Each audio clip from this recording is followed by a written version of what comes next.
Ini lebih banget ini.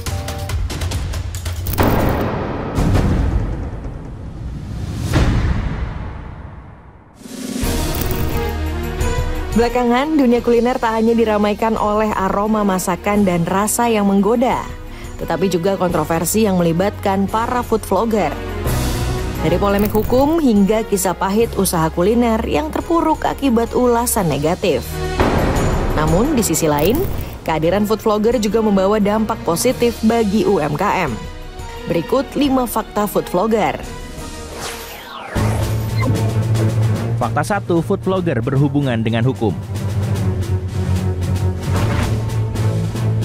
Ulasan makanan yang dilakukan oleh food vlogger Tashi Atasia dinilai sebagai black campaign hingga membuat bangkrut UMKM. Tak terima disebut melakukan black campaign karena merasa tak mendapat bayaran dari pihak manapun untuk menjatuhkan bisnis UMKM tertentu. Tashi melaporkan 2 akun TikTok atas tuduhan pencemaran nama baik. Tanggal 7 Maret, kami Polda Metro Jaya telah menerima laporan polisi tentang dugaan tindak pidana pencemaran nama baik melalui media elektronik dan atau pencemaran nama baik dan atau fitnah ya, yang dilaporkan oleh saudari LAT ya. Siapa yang dilaporkan?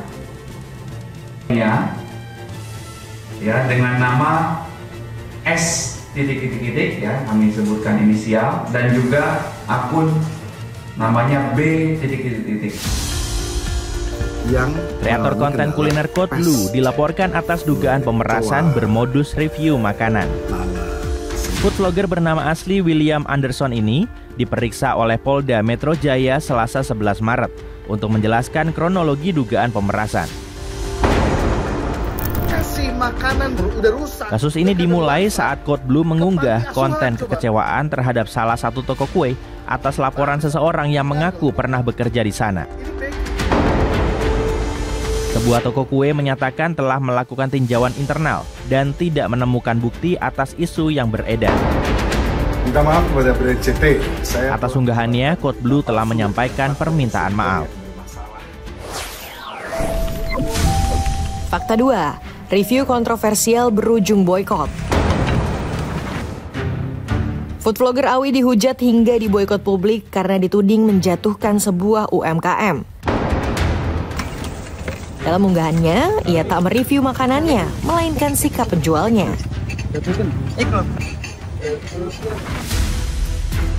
Di tengah polemik, anak penjual bakso menyampaikan kronologi di TKP. Menurutnya, Awi tak mendapat izin merekam dari pemilik. Konten review food vlogger Code Blue juga dituding membuat restoran steak di Jakarta Utara sepi. Setelah video ulasan Code Blue tayang, seorang food vlogger lain menunjukkan kondisi restoran yang sepi dan tidak ada pengunjung. Seudah podcast itu, omset kalian jatuh, itu bener nggak? Iya benar. Benar. Drastis. 50%. Oh gila men. Gila 50-60 sih lo. Gak main-main loh. Sempet nggak ada kepikiran mau tutup usaha? Ada yang beberapa cabang ya sempat tutup. Gimana kalau kita gantian nge-review food reviewer? Banyaknya unggahan Code Blue yang dianggap menjatuhkan UMKM kuliner mengundang gerakan boykot dari tempat makan.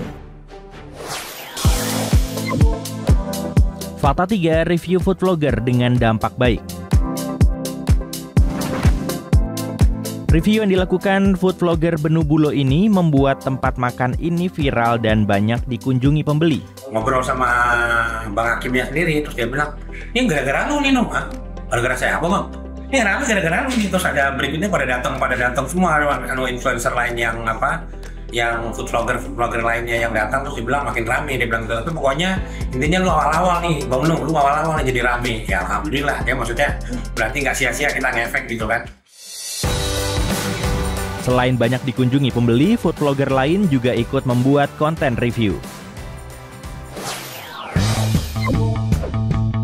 Fakta 4, artis mendadak jadi food vlogger.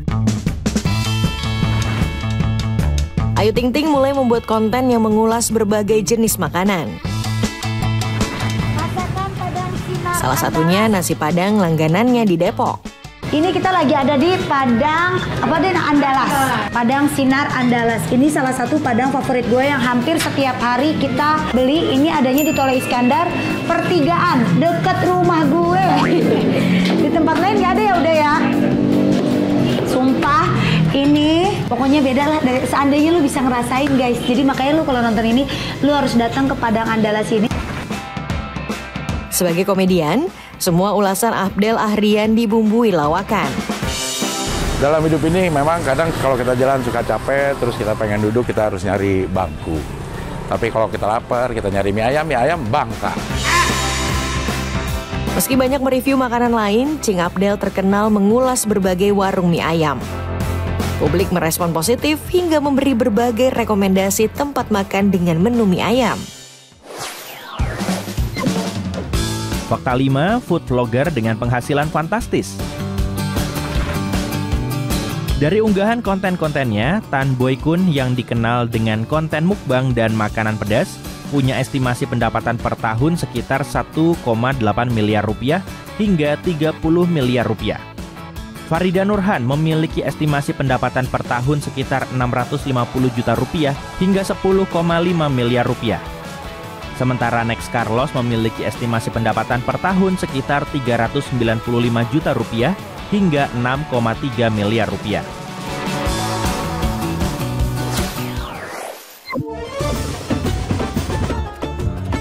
Ragam peristiwa unik dan menghibur di bulan puasa hadir dalam Ramadan Core. Cici, tapi kalau urusan takjil terdepan aku.